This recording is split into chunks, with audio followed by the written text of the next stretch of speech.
Oi, gente, sejam bem-vindos ao nosso primeiro podcast. É com imenso prazer que apresento a vocês nosso projeto de extensão universitária no curso de Medicina do campus Estância, tendo o objetivo trazer, educação para a população em geral. Meu nome é Milena, eu sou estudante de Medicina e vou ser uma das apresentadoras. Olá, gente, boa tarde. Meu nome é Danilo Pereira, eu sou médico do esporte. Eu quero parabenizar a Milena e aos demais alunos, né, pelo pioneirismo, né, em ter a ideia de compartilhar, né, essas informações. A gente precisa usar as redes sociais, né, como uma forma de informar. A gente tem um excesso aí de informação, mas que por vezes geram mais desinformação. Então, o filtro aqui, ele vai ser bem feito, né? E a gente tem um grande convidado aqui hoje. Agradecer também à instituição, né, da UNIT por ter ofertado o espaço, né, ter dado essa oportunidade para que a gente compartilhe essas informações. E aí, o nosso primeiro convidado pode apresentá-lo. Então, hoje para iniciar essa conversa, a gente vai falar um pouco, sobre os riscos da saúde na tragédia climática do Rio Grande do Sul. Então, essa persistência, dessas inundações no Rio Grande do Sul acende um alerta. Então, esse alerta vai trazer um risco, para a crise climática e também ganhando uma dimensão sanitária. E para falar melhor, sobre esse assunto, temos aqui o Dr. André Herria. Ele é médico pela UnoOeste, ele tem residência em infectologia pelo Instituto de Infectologia Emílio Ribas e médico do Serviço de Infectologia do USE e coordenador do CCIH do Hospital Primavera. Obrigado, André, por aceitar nosso convite. Obrigado, Milena, pelo convite. Obrigado, Danilo. Tomara que nossa conversa seja muito produtiva. Será, com certeza. André, e para a gente iniciar, né, esse bate-papo, eu vejo assim, a gente não pode simplesmente deixar as coisas acontecerem, a tragédia, né, que aconteceu com os nossos irmãos aí do Rio Grande do Sul. Eles vão conseguir superar, mas eles estão passando por um processo, né, de coisas que estão saindo da ordem, né, da organização. E falando no contexto de saúde, da parte de doenças infecto-contagiosas, quais são as doenças que podem ser transmitidas aí nesses períodos de enchente? Veja, Danilo, como você falou muito bem, por causa da inundação e da enchente, e como as pessoas foram obrigadas a sair das suas casas, e aquela organização social foi totalmente desfeita, muitas doenças infecto-contagiosas que não fazem parte do nosso cotidiano, elas emergiram ou podem emergir porque houve um risco muito grande, passou a existir um risco muito grande. Número 1, lá no Rio Grande do Sul, foi interrompido o saneamento básico, que foi uma das grandes conquistas aí da humanidade, no sentido de melhorar a saúde pública e prevenir as doenças contagiosas. Então, acabou o saneamento básico. Segundo, acabou a água potável. Não tinha água boa para beber. Não tinha mais água boa para beber, a não ser a água que vinha engarrafada. Então, isso aí aumentou o risco de transmissão de todas as doenças de transmissão hídrica. Além disso, assim como os seres humanos foram desalojados, os animais também foram desalojados, então há aí o risco de doenças transmitidas por animais, inclusive acidentes com animal peçonhento. E uma vez que as pessoas foram todas reunidas em locais de apoio, nos abrigos, está todo mundo convivendo muito junto, muito próximo e com muito pouca higiene, muito pouca limpeza, aumentou muito o risco de transmissão de doenças que são transmitidas de pessoa para pessoa. Uhum. Então a gente falou aí de riscos relacionados ao ambiente, riscos relacionados ao saneamento básico e riscos relacionados ao contato próximo de pessoa com pessoa. Desorganizou totalmente a sociedade. A Sociedade Brasileira de Infectologia publicou um compilado de doenças em conjunto com a Sociedade Gaúcha de Infectologia, e eles elencaram lá 21 doenças. 21 doenças, algumas até curiosas, que eu vou pedir aqui para ler a nossa lista, para a gente não esquecer, que são coisas... Sim, vale a pena. São coisas curiosas. Por exemplo, há alerta para a transmissão para um maior número de acidentes por animal peçonhento. Um alerta para maior risco para coqueluche, difteria, infecção de vias aéreas superiores em geral e tuberculose. Veja que a turma não está passando bem e está todo mundo muito junto. Se tiver alguém com tuberculose bacilífera, certamente um monte de gente vai ficar exposto. Em relação a doenças de transmissão hídrica, a gente pode ter febre tifoide, pode ter leptospirose, que foi um caso aí, é um tema de grande preocupação por causa da possibilidade de profilaxia pós-exposição, né, que não está indicada para todo mundo. Meningite, porque está todo mundo vivendo muito junto. Então, se tiver uma criança com meningite, a chance de disseminar para as pessoas do abrigo é muito maior, porque ninguém está conseguindo se mover. Em relação a animais, existe um alerta para transmissão de raiva, porque os animais que foram desalojados, ao serem atendidos pelas pessoas, teve muito acidente com mamífero, muito acidente com gato e com cachorro, que foram ser resgatados, não era pelo dono, ele mordeu a pessoa. Tétano, há um alerta para tétano.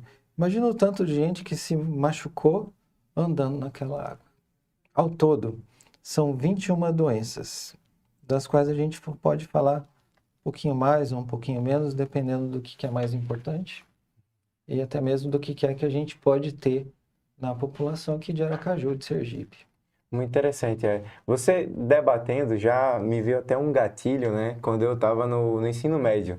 Como as informações, né? E a forma como a mensagem é transmitida, como que isso gera de fato a informação. Tem um professor de biologia, primeiro ano, que ele falou o seguinte, né? Era a nossa evolução. A gente trocou, né? Superou as mortes por doenças infecto-contagiosas pelas doenças crônicas. E nesse processo, foi basicamente com água tratada e caca guardada, né? Que é a questão do saneamento. E você falando, nossa, me veio esse pensamento, essa ideia e como que isso é armazenado. E parece que, no caso, eles regrediram, né? Em termos de vivência, talvez uns 300, 400 anos, né? E estão vivendo uma realidade que parece que era ultrapassada, né? Surreal. Justo, de fato, né? Uma tragédia. E você comentando, né? Em relação a sintomas e talvez a doença que mais gere talvez uma curiosidade, né? Seria a parte da leptospirose, justamente por... Existe algum... Como você já citou um pouco, né? Essa prevenção, a antibiótico profilaxia ou terapia, o que é que estaria indicado? Para qual perfil de população, tipo de pessoas expostas, como que tem essa avaliação? O que é que tem de consenso em relação a isso? Leptospirose. Leptospirose é a doença da urina do rato. E certamente todo mundo em algum momento pode ter sido exposto à urina do rato lá naquele contexto da inundação no Rio Grande do Sul. Eventualmente aqui em Aracaju, quando temos pequenas inundações, quando tem um volume muito grande de chuva, frequentemente a gente anda na poça d'água. Frequentemente a gente molha os nossos pés ou as nossas pernas com poça d'água. A leptospirose, ela é transmitida pelo contato com água contaminada por urina de rato. Essa é a forma de transmissão. É assim que você adquire. Tem um período de incubação que dura mais ou menos uma semana. E é aí que a pessoa começa a ter febre, sem outro motivo. Essa febre, ela persiste por alguns dias, 2 dias ou 3 dias. A maioria das pessoas acaba se recuperando sozinha, espontaneamente, sem ser necessária medicação. Mas um percentual de pessoas começa a ficar amarelo, começa a ter icterícia. E esse percentual de pessoas que tem icterícia persiste com febre, a febre recrudesce e a pessoa pode ter insuficiência renal. Aí se apresenta no hospital com sinais de uremia e a complicação mais temida da leptospirose é a hemorragia alveolar. Quando tem sangramento de via aérea, a pessoa acaba morrendo afogada por causa disso. O tratamento da leptospirose é suporte sintomático, antibiótico nos primeiros dias da doença, e frequentemente hemodiálise para os casos graves. A respeito da prevenção, a gente falou que é uma doença grave, relativamente comum, que a gente está exposto com frequência e como é que a gente deve se proteger. Primeira coisa é evitar contato com a água da chuva na medida do possível. Não é todo dia que você vai conseguir atravessar a rua sem pisar na poça. Mas a ideia é ter o menos contato possível com a menor superfície corporal possível. Nem sempre a gente consegue. Quem é que deve receber profilaxia, a antibiótico profilaxia para a leptospirose? No caso de enchente e no caso de desastres naturais, é aquela pessoa que ficou com o corpo totalmente imerso na água. É só o cara que andou na enchente e que a água subiu até a altura do ombro, ou que está escrito ipsilítere, é a pessoa que ficou com água acima da cabeça. É a pessoa que por algum motivo precisou nadar ou mergulhar. Essa pessoa deve receber antibiótico profilaxia para leptospirose.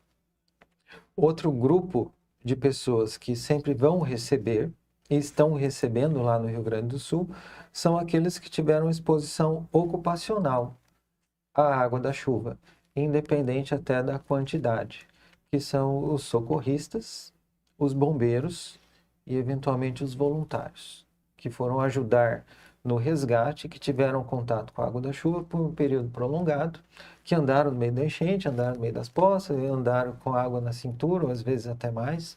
Essa pessoa está, sim, recebendo profilaxia para leptospirose. Mas, de maneira geral, para o cidadão comum, que teve contato com a chuva, que atravessou a rua correndo e pisou na poça d'água, essa pessoa não está indicado. Não é necessário. Me surgiu uma dúvida. Mesmo com a pele íntegra, a pessoa ela pode ser contaminada ou precisa ter alguma lesão de pele? Mesmo com a pele íntegra. Tem essa Mesmo com a pele possibilidade. íntegra. Tem essa possibilidade. E você não tem coçadura. Uhum. Você anda, não sente nada, não tem nenhuma mancha, nenhuma marca, nenhum sinal. O que acontece é o histórico de exposição e você começar a ter febre sem motivo. Se você andou na chuva e começou a ter febre sem motivo, fique esperto. Se você andou na chuva, teve febre sem motivo e acordou com os olhos amarelos, vá para o hospital. Se você estiver no hospital e começar a tossir com sangue, pede para a turma te levar para a UTI. Certo. Grandes informações. Ô, André, e pegando as suas mensagens, né? Durante a conversa, você falou até da realidade de Aracaju. E eu vejo até algumas pessoas fazendo piadas, né? Brincadeiras que a gente vive em Alagaju, né? Que a gente passa por microenchentes, se a gente puder comparar. E, no caso, além da leptospirose, pensando assim, nossa realidade, no caso traumas com animais peçonhentos, todas essas doenças estariam aí suscetíveis à nossa realidade também? Olha, em alguma medida, sim. Em alguma medida, sim. Felizmente, aqui em Aracaju, a gente não tem muitas serpentes. A gente não tem muita cobra aqui em Aracaju.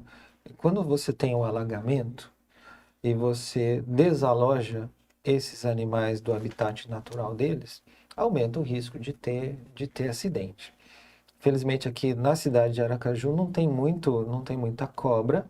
No interior tem, no interior de Sergipe tem, mas aqui em Aracaju não tem muita cobra, então não é uma grande preocupação. Mas já que estamos falando sobre acidentes com animal peçonhento, se você eventualmente for mordido por uma cobra, se você tiver a chance de recolher esse animal sem ser picado novamente, você deve tentar fazer isso, para poder levar a cobra para o hospital, para que o gênero da cobra seja bem identificado pela turma que está lá. Essa é uma recomendação clássica. Se não tiver perigo, se não houver risco adicional, mate a cobra e leve para o hospital. Hoje em dia, a gente não precisa mais matar a cobra. A gente pode tirar uma foto. Se tiver um telefone celular, disponível, que é uma coisa muito mais frequente agora, se você tirar uma foto da cobra e levar para o serviço de saúde, vai ajudar a pessoa que está te atendendo a classificar a lesão e indicar ou não o soro antiofídico que for mais indicado para a cobra. Você falou sobre outros riscos de enchente aqui em Aracaju. A gente tem pouca cobra, mas eu não sei se vocês perceberam, mas foi veiculado amplamente aí na mídia um jacaré andando aqui na rua, aqui em Aracaju. Sim, sim. Vocês viram? No meio da chuva, um jacaré andando no asfalto. Curioso, né? Divertido. Mas do mesmo jeito que o jacaré foi desalojado, outros animais podem ser desalojados também. Outra doença relevante aqui. Quando você tem enchente, especialmente aqui na nossa cidade, que você tem o alagamento dos canais, todo aquele sedimento, ele é revolvido. Aquela terra e aquela sujeira que estava dentro do canal, ele é revolvido, ele acaba emergindo e aquela água está cheia de sujeira. E não é sujeira de um dia só, é sujeira de dias ou meses que estava lá. Isso aí aumenta a transmissão, a possibilidade de transmissão de todos os vírus entéricos. Qualquer vírus entérico. Por quê? Você anda na chuva, pisa ali numa pocinha d'água, vez ou outra você pode molhar a sua mão com um pouco de água que estava no chão ou que estava ali no ambiente.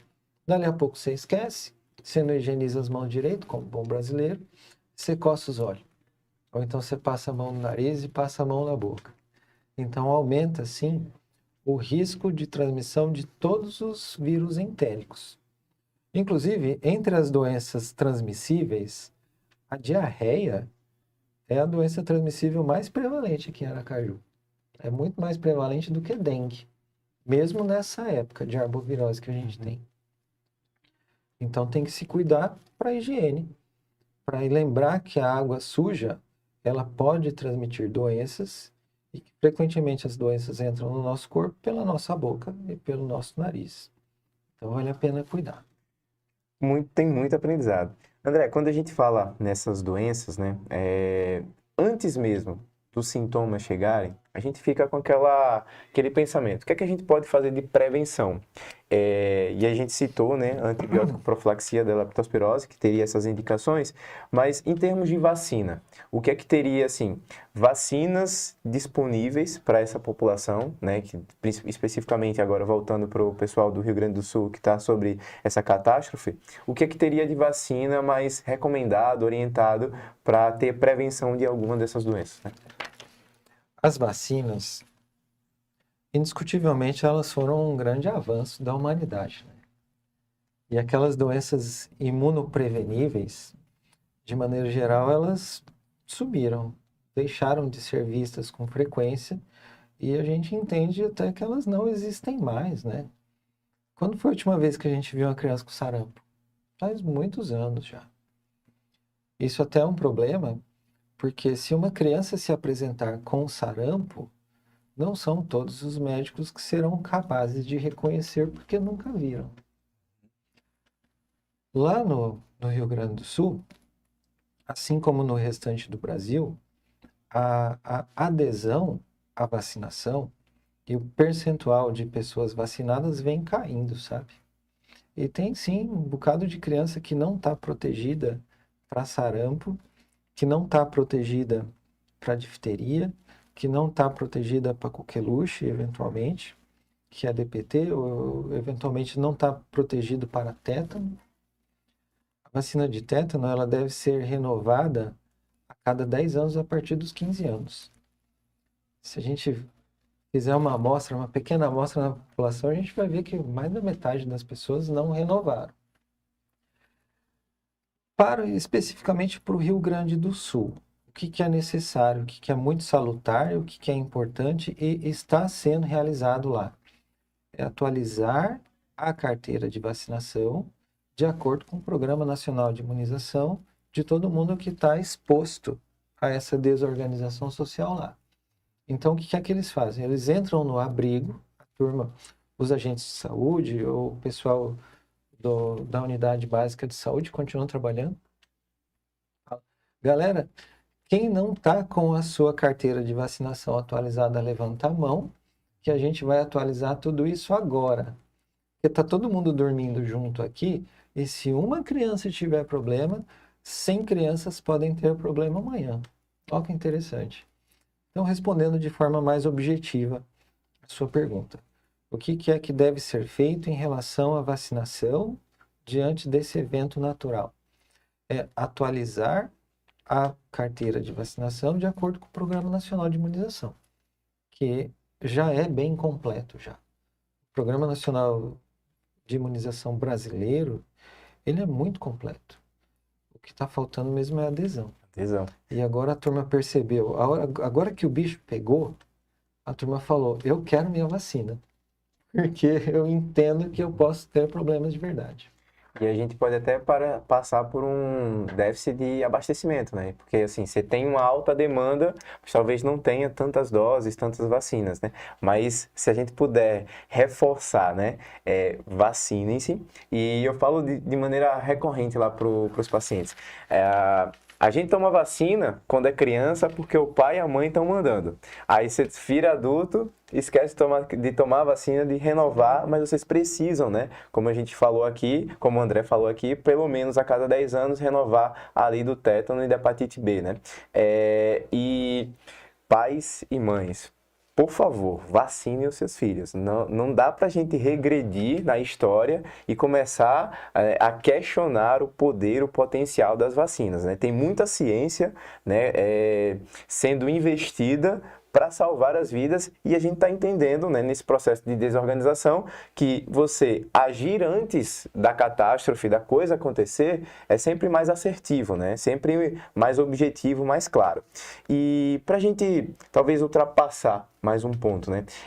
Quais os cuidados que, bom, as pessoas que estão vivendo, né, nessa tragédia, quais os cuidados que eles podem ter de uma maneira para reduzir esses danos, reduzir a possibilidade de contaminações, né, os acidentes com os animais e, enfim, né, evitar essa chance de adoecimento nesse processo, né?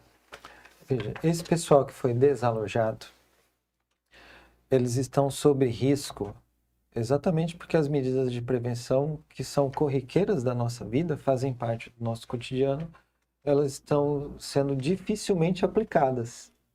A gente fala, cara, não beba água não potável. Ele olha ao redor dele, não existe. Uhum. Não existe. Então, qual que é a recomendação? É que ele ferva a água antes de beber, ou que ele coloque cloro e espere um tempo para depois beber a água que ele conseguiu recolher, que necessariamente não vai estar limpa. Ele não vai beber a água da rua, claro que não. Mas mesmo a água da caixa d'água das casas que não foram atingidas, de alguma forma pode ter sido contaminada, ou pode ter sido misturada com água contaminada. Mesmo porque o abastecimento de água na torneira, ele depende de você recolher água de algum lugar, e essa água está muito suja. E as estações de tratamento estão inundadas. Então, realmente, o cara se viu sem a possibilidade de ter água limpa. Então, ou ele ferve, ou ele coloca cloro, que tem a quantidade certa de cloro lá no Rio Grande do Sul. Quando não tem acesso à água engarrafada, eles estão distribuindo pequenas pastilhas de cloro, que ele serve para limpar os 5 litros de água. Você coloca a pastilha, Certo. fecha o negócio, espera um tempo, no dia seguinte aquela água está segura para ser ingerida. Então, o que a gente falou sobre como se prevenir dentro de um ambiente de catástrofe. Usando o melhor recurso que você tem, que vai ser cuidando da água, alimentos. De maneira geral, os alimentos que estão chegando para lá são alimentos prontos, porque ninguém tem gás de cozinha nem fogão para poder preparar comida. Então, os alimentos estão chegando já preparados e embalados, isso daí está sendo uma ótima forma de superar o problema. E a respeito aí do agrupamento, de ficar morando em abrigo. Cara, não tem jeito de você se proteger dentro desse contexto. Inclusive, eu não falei aqui, mas uma preocupação que foi documentada aí pela Sociedade Gaúcha são surtos de pediculose e de escabiose. Por quê? Porque ninguém consegue tomar banho. Quem consegue tomar banho com sabonete e sair cheirosinho? Ninguém consegue. Depois de alguns dias, e por causa do ajuntamento de pessoas e junto com as pessoas animais, você pode ter lá, sim, um surto de piolho e um surto de sarna. Tanto é que medicamento para isso foi enviado para lá de forma preventiva. É algo que está todo mundo atento e, de maneira geral, o apoio que o Rio Grande do Sul está recebendo de outras regiões do Brasil está sendo super, super consistente, de acordo com as notícias que eu recebi, claro, no que diz respeito a recursos que estão sendo destinados para lá.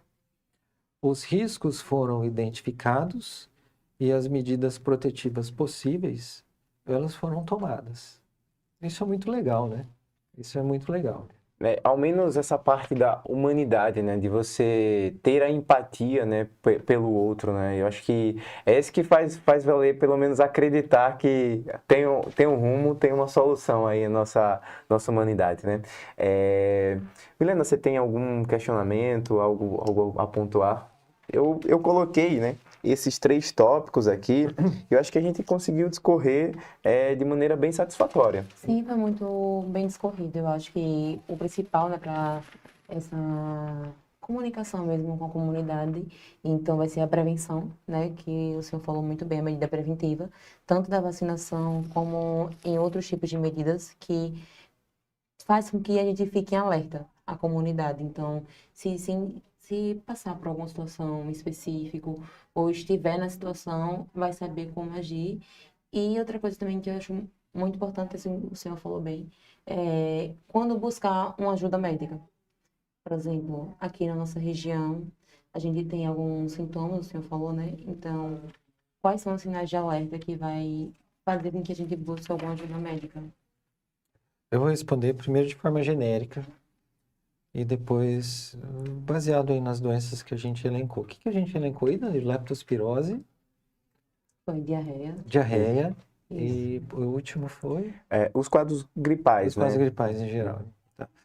Quando buscar ajuda médica, você é uma pessoa normal, vivendo a sua vida feliz, junto com a sua família, e quando é que você deve sair da sua casa e procurar assistência médica? É uma pergunta um pouco difícil de responder, mas de maneira geral. Se você tiver algum sinal e sintoma que persiste por mais do que 2 dias e não tiver nenhuma explicação, você deve buscar ajuda médica. As exceções, claro, são para sintomas muito intensos e muito agudos, para o qual você também não tem nenhuma explicação. Exemplo, se você estiver sentindo uma dor intensa no meio do peito e junto com isso falta de ar, você não vai esperar 2 dias. Se for algo intenso, você deve sim procurar ajuda médica imediatamente. Esse exemplo que a gente deu pode ser infarto, não dá para esperar. Mas se você tem febre e não tem mais nenhum outro sintoma constitucional, espera um dia. No segundo dia, se você ainda estiver com febre, você deve procurar algum tipo de assistência, alguma unidade de saúde, para que esse sintoma seja no mínimo compartilhado, onde os sinais de alerta podem ser identificados e você perceber. Esse é um assunto difícil, porque ele trata também da automedicação. Quando é que você pode se automedicar? A primeira resposta é: nunca tome remédio algum sem orientação médica. Essa orientação está certa ou está errada, Danilo? Acaba que pode sobrecarregar o sistema de saúde, né? Essa orientação está certa, Uhum. mas nem sempre ela é factível da gente realizar. Então, quando é que você vai se automedicar? Cara, se tiver sintomas leves, você pode usar um sintomático durante um dia. Mas se eles continuarem sendo necessários durante mais do que um dia, você já deve procurar ajuda médica já. E mesmo assim tem algum tipo de risco, né? Mas também é muito difícil a gente falar, cara, qualquer coisa diferente que acontecer com você, corra para a sua UBS. Também não pode ser assim porque não é prático para a nossa vida. Então, respondendo a sua pergunta, Quando é que a gente deve buscar ajuda médica? Quando tiver sintomas persistentes. No caso de leptospirose, se você tiver febre mais do que 2 dias, você já deve procurar ajuda médica. Pensando em leptospirose, mas vai encaixar na síndrome febril, que a gente vai incluir dengue também. Aqui em Aracaju, a gente está na época das arboviroses. Então, quando é que você vai buscar ajuda médica com suspeita de dengue? Cara, 2 dias de febre, fique esperto. O terceiro dia, amanheça no serviço de saúde porque você é suspeito de dengue. Aí você precisa classificar A, B, C ou D, ver se você precisa de hidratação oral, se precisa de soro fisiológico endovenoso. A gente falou da leptospirose e da síndrome febril. A outra doença que a gente falou é a infecção das vias aéreas, né? Infecções do trato respiratório. Ó, obviamente que a gente em casa, a gente não vai ter acesso a aparelhos de medida. Então, em casa, se você tiver com tosse, se a tosse estiver persistindo mais do que 2 dias, você já deve procurar ajuda médica. Se você tiver com febre mais do que 2 dias, já deve procurar ajuda médica. Independente do tempo de doença, se você estiver sentindo falta de ar, ou se tiver com frequência respiratória muito elevada, a pessoa está respirando rápido, deve procurar ajuda médica. E criança que já respira rápido mesmo. Se você olhar a criança e ela estiver fazendo esforço para respirar, que é quando você olha aqui e faz um buraquinho no pescoço, quando a pessoa estiver respirando e fazendo força com o músculo do pescoço, você já deve procurar ajuda médica. Perfeito. E só para a gente fechar esse bloco, os quadros diarreicos, né? Quando que seria também a recomendação, né? de buscar? Diarreia. Se tiver com diarreia e vômitos, no dia seguinte, se você não estiver conseguindo se hidratar, você já deve buscar ajuda médica. Se você tiver vômitos e estiver desidratado, você deve procurar algum serviço, nem que seja para receber sintomáticos. Porque dificilmente a pessoa morre de diarreia, frequentemente ela morre de desidratação. Eventualmente a diarreia pode complicar na forma de alguma infecção generalizada, mas isso é ao longo da doença e a pessoa vai deteriorando lentamente. Então, se você, independente do número de dejeções por dia, se você não estiver conseguindo se hidratar, você deve procurar ajuda médica e se a diarreia persistir sem nenhum tipo de melhora durante mais do que 2 dias, você deve procurar ajuda médica.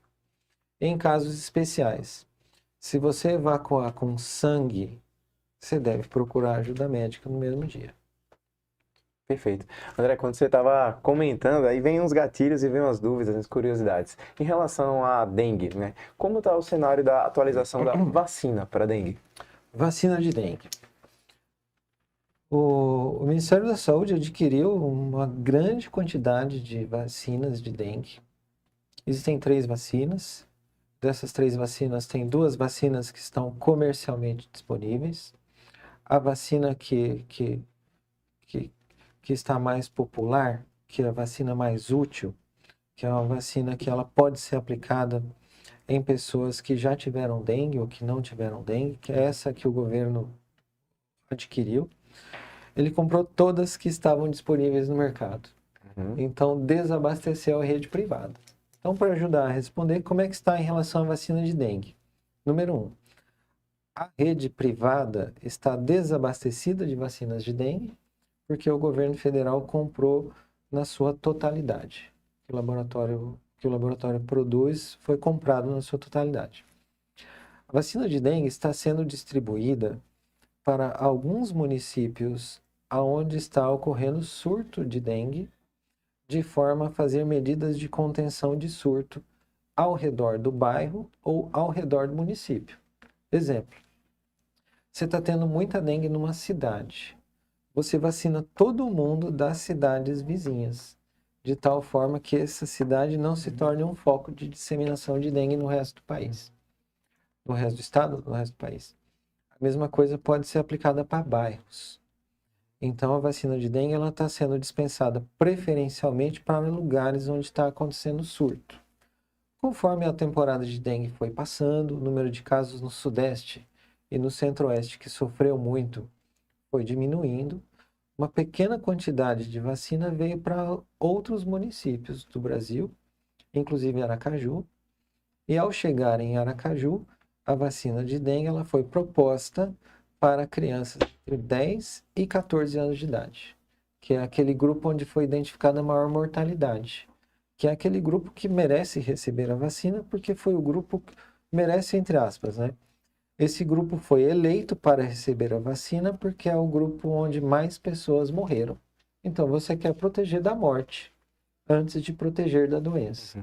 Então, por enquanto, a recomendação é para crianças entre 10 e 14 anos de idade, incluído em programas do governo federal. Programas não. Incluído de forma estratégica para Sim. algumas cidades e bairros. Complementando e para encerrar, um pequeno número de vacina de dengue veio aqui para Aracaju para vacinar essa população. Tinha um pequeno número que estava para vencer no final do mês de abril. Então eles falaram, pessoal, a gente pode vacinar todo mundo com essas vacinas que estão para vencer, mas essas vacinas já foram utilizadas. Então, algumas pessoas que não se enquadravam entre 10 e 14 anos acabaram recebendo para que a vacina não se perdesse. Mas o que a gente tem de recomendação oficial é aguardar que seja disponibilizado para a cidade. Certo. E no momento tem alguma previsão de ser abastecido novamente? A gente não tem previsão, porque felizmente o número de casos de dengue aqui em Aracaju está baixo. Está baixo, graças a No Deus. final das contas, que bom, né? Que bom, que bom, que bom. A gente está aí passando pela temporada de chuva. A gente tem um pouco de mosquito na cidade. Tem alguns bairros do centro que o Lira, que é o índice de infestação de mosquito de Aedes aegypti, está um pouco alto. Mas a gente não tem nenhuma sinalização de surto. Tem poucos casos, os casos existem. Poucos casos graves. E, de maneira geral, a incidência por 100 mil habitantes, que é um indicativo de surto, ela está bem baixa. Sinal de que a população está conseguindo controlar o mosquito e sinal de que o vírus não está circulando intensamente. Se continuar assim, se a cidade continuar sem dengue, tão cedo a gente não vai receber a vacina. Mas é justo. Justo. É justo. Aham. É justo que a vacina seja dispensada em lugares onde está acontecendo muita gente doente. Princípio da equidade, né? Isso aí. Ô, André, eu fiquei satisfeito, extremamente satisfeito aqui com o nosso bate-papo. Você vê aqui o duelo de gerações, né? A gente tá com papelzinho e caneta, aqui tá com Tá com tablet, toda a iPad, tecnológica pois é, aqui. tá com tablet. O que você anotou aí? Tem mais alguma orientação? Não, foi tudo Perfeito, enriquecedor, né? Só pra gente ter uma ideia, durou quanto tempo? durou. Você notou aí? 40 Que horas? 40 minutos. Poxa, que legal. 40 minutos. O tempo passa Foi bom. que não vai, né? E aí, eu acho que para a gente concluir, né, esse nosso bate-papo, reforçar, né, a nossa vontade, o nosso desejo, né, de superação aí do pessoal do Rio Grande do Sul, que foi acometido por essa tragédia. E eu acho que esse foi um grande primeiro passo, né, desse nosso trabalho de compartilhar boas informações. E vamos deixar aí a proposta de um novo retorno, né? De uma nova entrevista, de um novo bate-papo para algum tema que seja mais direcionado. Obviamente, se você aceitar, né, André? De um contexto geral, muito obrigado pela sua presença e vamos até o próximo, né? Isso, muito obrigada pela presença. Muito Obrigado, obrigada, pessoal. doutor Danilo, também, por ter aceitado nesse projeto como orientador da gente. Muito agradecido. E vamos para o próximo. Justo. Valeu. Aí a gente faz alguma coisa?